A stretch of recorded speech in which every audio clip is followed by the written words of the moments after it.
Hey, welcome to my channel where I talk about dolls, and that's literally it. And in this video, I'm going to be talking about dolls' unfashionable counterparts, action figures, and the phase I went through as a kid when I actually played with them. Because the thing is, last year I kicked off June by talking about my childhood experiences playing with dolls and kind of how I had to fight to play with dolls and people just were not nice about it. And this year I decided to do this, let's just call it the opposite, pretty much the opposite, where I'm going to end the month by talking about the time that I decided to give into the pressure and play with boy toys and how it led to me partaking in criminal activity. So it's not just it's a dramatic title, but it's not just a clickbait. It actually is true. And because when I talk about all the times as a kid that I wanted to play with dolls and I had to fight and I eventually got my way, and people gave in, they came around to it. I haven't really talked about how much, even after they gave in to me playing with dolls, people in my family would still badger me and ask questions like, why can't you be a normal little boy? Why can't you play with boys' toys?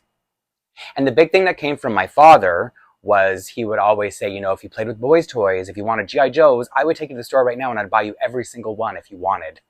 And it was like the worst offer because I always wanted to play with My Little Ponies and Gem and the Holograms, things that typically little girls played with.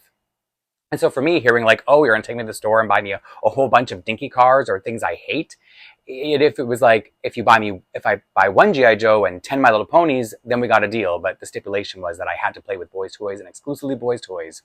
And it wasn't just my dad who had the irritation with me.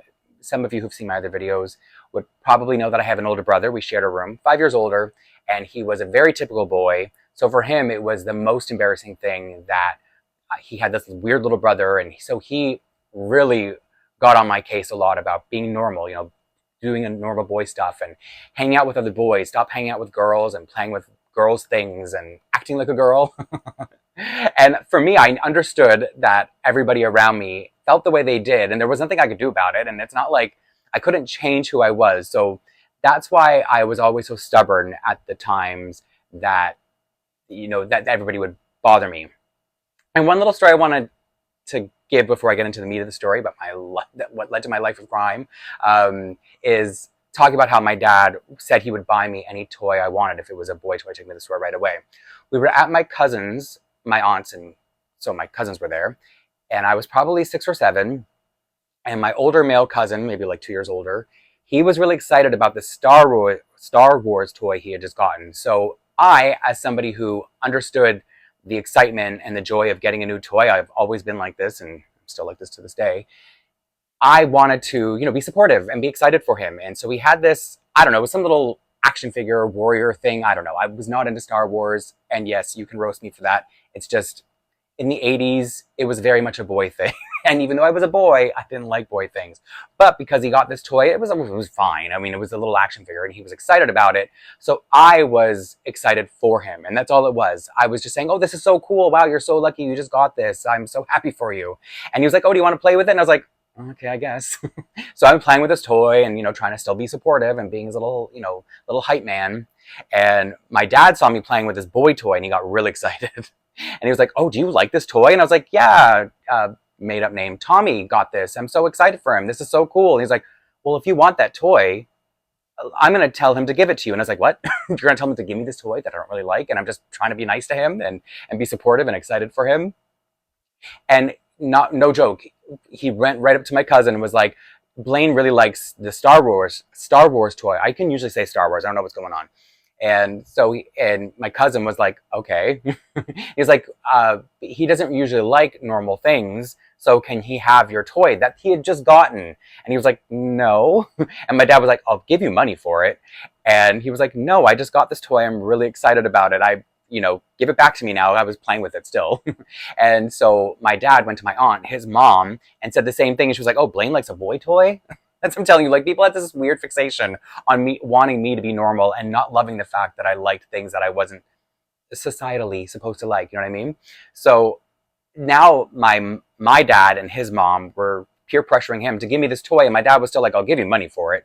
And the truth is, eventually my cousin was just like, okay, you can have the toy. And I felt so bad, and I didn't know if I should act excited or be like, I don't really want it, because this scene had gone on too long. And I mean, at the back of my head, I knew that my aunt was just going to go and buy him the same toy again, or maybe something even grander, because he had this particular these particular cousins had a lot of toys, and so I wasn't worried about that. I just felt like, oh my god, now I have to bring this toy home with me, and do I have to play with it? Do I have to keep pretending I like this forever and ever? So it was just to give you an indication of how much my dad was serious. That if I wanted a boy toy, he was going to take me to the store or coerce or peer pressure my cousin into giving me his. So that's just to give you a little bit of background before I get into now the real part of the story. It was probably only a year or two after that. And for the record, I don't know what became of that toy. I don't know if I threw it in the garbage or if I gave it away. I really don't remember. I just know I felt really awful having it in my possession. So I probably gave it away. But a year or two after that, there was finally a boy, let's say, I'm calling it boy and girl because that's how it was in the 80s. Everything was very gender specific, and you couldn't cross those lines.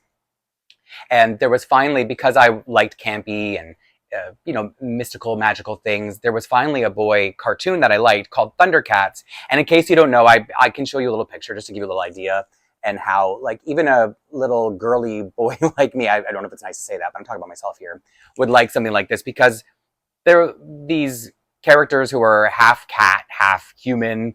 They, they have these like magical stories. So I like the character designs, and here are some more. These are the second wave of the characters, because I'll talk about them a little bit too.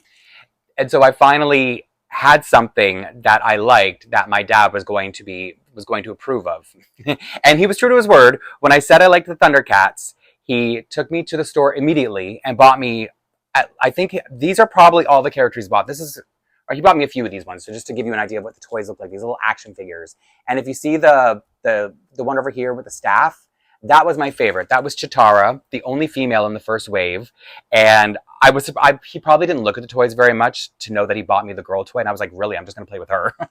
But another problem is I did actually like all the Thundercats. I loved every episode. I came home and faithfully watched every day right before Gem and the Holograms. So I was still me.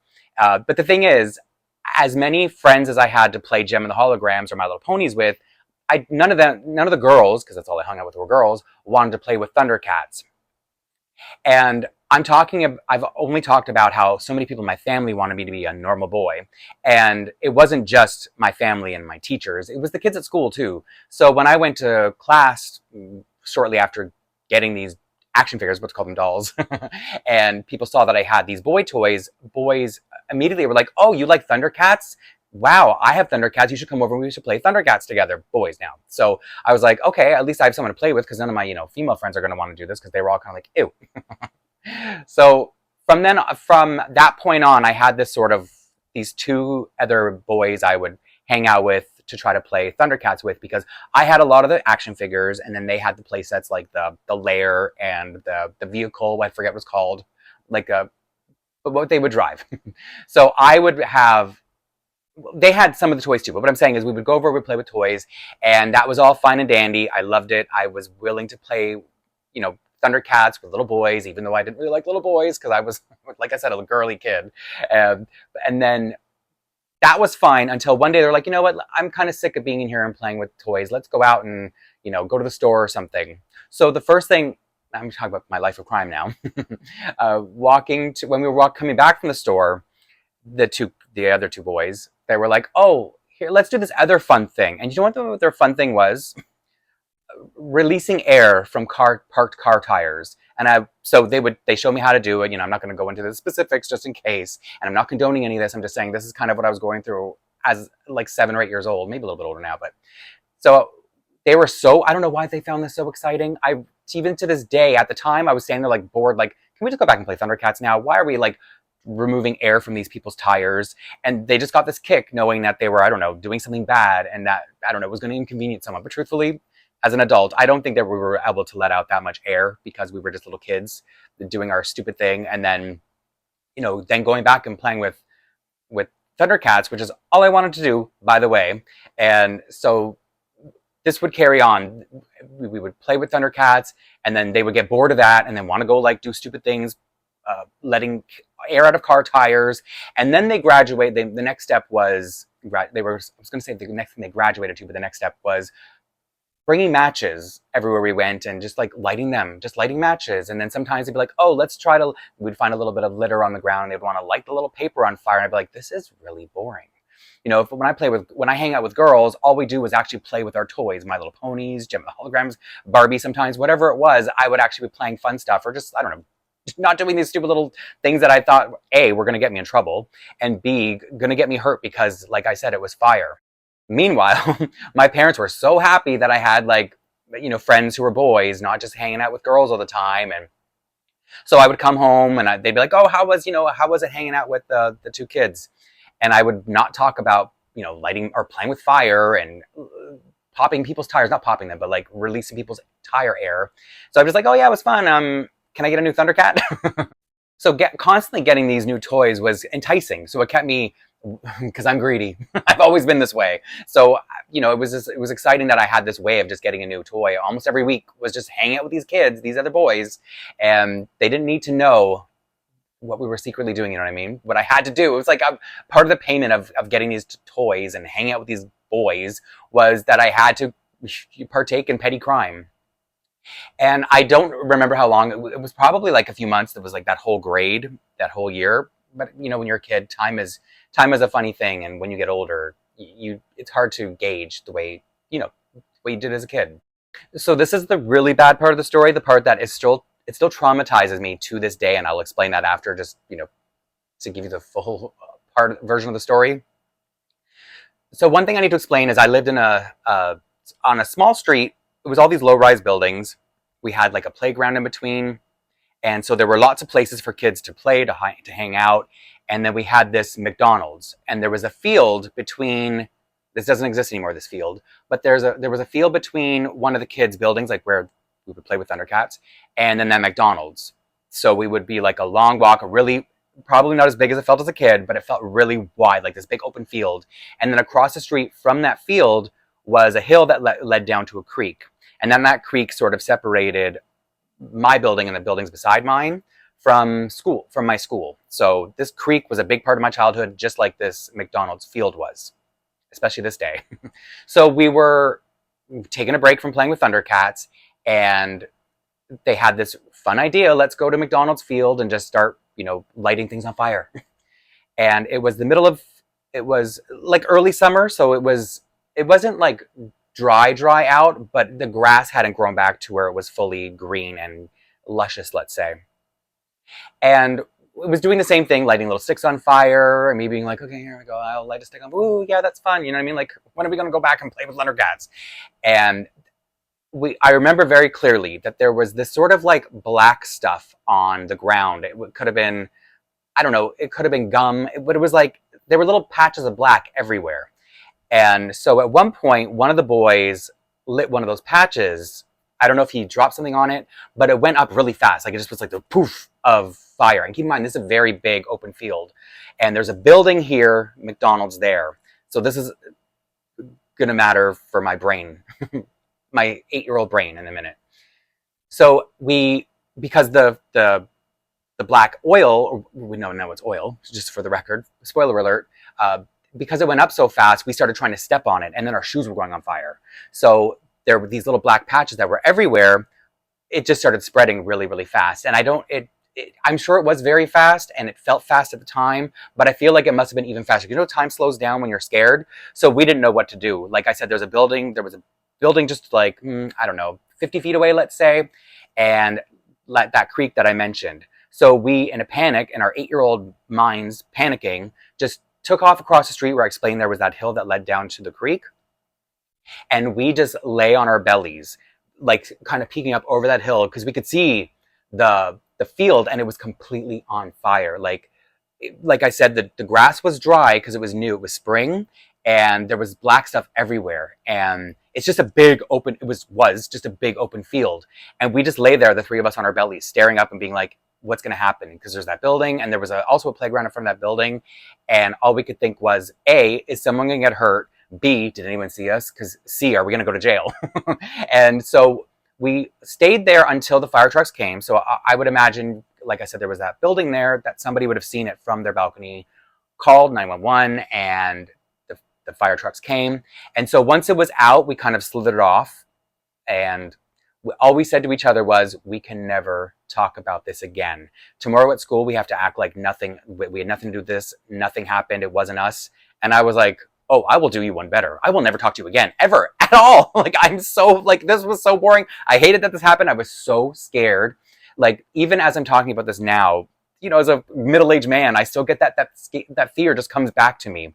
And I remember when I went home that day, I was like, I'm gonna smell like a fire. I'm gonna smell, my mom's gonna. So the reason I, as an adult, think she couldn't smell it on me is because she smoked in the house. So I think I always smelled like smoke, to be honest, now that I'm old enough to know what that is like. But when I went home, I was probably, you know, she was probably like, oh, how was Thundercats? And I was like, fine. I was fine. You know what I mean? I felt like I was so, what would you say? Like, I was so obvious. I'm sure I wasn't, or, you know, your mom's not going to think about that. And then when she found out that it had happened and everybody was talking about it, it was like the talk of the neighborhood for I don't know how long. It could have been a day, it could have been a week, a month. I just don't know, because again, a kid, I was terrified. When we got to school the next day, I wouldn't even look those boys in the eye. People were talking about the fire, and I was like, oh my, yeah, that's wild, that's crazy. How did that happen? Like, nobody has any idea how that happened, right? Do you have any idea how that happened? I have no idea what happened, but if you might have an idea, what is it? What do you think it is that happened? And I think I really was that obvious, but again, you know, just paranoid and scared. And I will tell you, don't worry, nobody ever did find out. And like I said, I want to talk a little bit more about what happened there and then what emotional effect it had on me.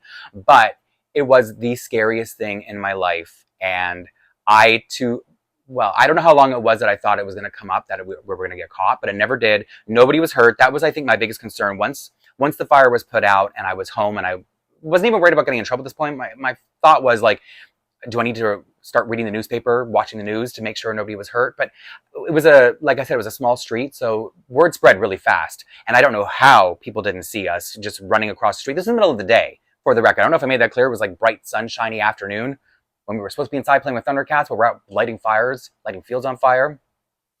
And so I just kind of felt like this relief when I found out nobody was hurt and it didn't seem like we were going to get in trouble. And I realized, you know what, this is almost, and I thought this as an 8-year-old kid, by the way. So I thought this at a really young age, like, oh, this is God or the universe, somebody trying to tell me this is what I get for for giving in to peer pressure and trying so hard to please everyone and not doing what I wanted to do. Because yeah, I liked playing with Thundercats, but I didn't like playing with them, especially when they were doing these other things that were these, let's call it extracurricular activities.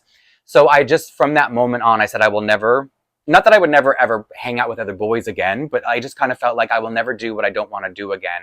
I don't care if I get made fun of. I don't care if, if my dad is going to entice me with as many toys I want, and I don't care if I have to play with these by myself. I'm not, because like I said, my female friends, my girlfriends, which sounds like a weird word to say as an adult girlfriend, but my friends who were girls, they refused to play Thundercats with me. And even later on, when I got into another boy toy called the Real Ghostbusters, I was just like, you know what? For the rest of my life, if I ever want to play with toys that my friends don't want to play with, I'm okay to play with them by myself. And so that really was a valuable lesson. And I hope anything I've said in here is just, it's a really, really old story now. This is like almost 40 years ago, I would say at this point. So everything was fine. And I don't even think to this day I've told my mom, because she was really upset about it for the longest time, wondering how it could have happened. Nobody, as far as I know, has any clue that it was like 3 or 8-year-old boys who did this, because it was a huge deal at the time. And the grass eventually grew back, I guess. And anytime I would go by that field, even now, it's not a field anymore. It's like there's a housing complex that's been built on it. And I have to drive past it to go to my sister's, because she lives beyond that neighborhood. And my mom lives in that building I was talking about, the one where, not the one that was looking over the fire, but the one where my friend lived. And so when we came out of his place, the field was right there. So my mom lives in that building now, which is so, sorry, I was visiting her for Christmas like last year or the year before, and I'm thinking, oh, that was the perfect opportunity to tell her about it, and I still couldn't bring myself to it, because like I was saying, when I drive by, I still get that shudder of like, oh, that guilt, that what almost could have been, because it could have been really bad. Like, we were trying to put out that fire with our like shoes and like stomping it out, but it spread so fast that luckily we panicked and fled, because it was very scary. And so I wanted to tell the story because, as I said, there was always so much pressure for me growing up to be a normal boy. And when I finally I don't know, I'm not saying I was a normal boy, because I was a normal boy, for the record. I just liked playing with dolls, and I am a normal man who still likes to play with dolls. I'm still normal. Or do they say people who are abnormal claim to be normal the most? But whatever. I was happy, and I was, I was somebody who never wanted to break the rules, definitely not break the laws. And I'm laughing because even as I was coming to record this video, the first thing I did was look up and see if I can get in trouble for this. Not only has it been so many years, could I get in trouble for something I did as a child? And no, you can't. It's there's no statute of limitations, or whatever you say. It's not, it wasn't. I mean, it was what do you call it? Arson or whatever. But it was like we were children, and like I said, it was almost 40 years ago. So I'm fine.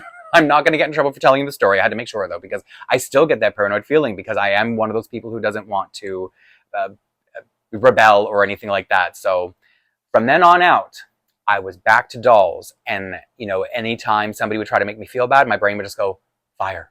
Do not give in. Be yourself. Always, follow the path you want to follow, because yeah, this was a really extreme situation in my opinion, but I do think it was kind of a metaphor, even though it was very literal, for if you don't do what you want to do when you give into peer pressure and try to do the things that other people want you to do, there's always a chance that you can start a fire and, you break the law and get in trouble. And before you know it, you're on this snowball of trying to please everybody around you. So luckily, on the bright side, I learned at 8 years old never to try to please other people again. And so I hope that some of you can, on one hand, understand that it was terrible, but on the other, kind of, I can look back on it and say, yeah, I learned a good lesson. And it still does fill me with woe to this day, but it's also taught me just to be exactly true to who I am. So yeah, as I said, closing out this month with this story, because I don't think I could top what I did for last June, where I talked about the good experiences as in doing what I wanted to do so hard. So if you got this far, maybe consider liking the video and subscribing to the channel if you haven't already, and hopefully I will see you soon in the next one.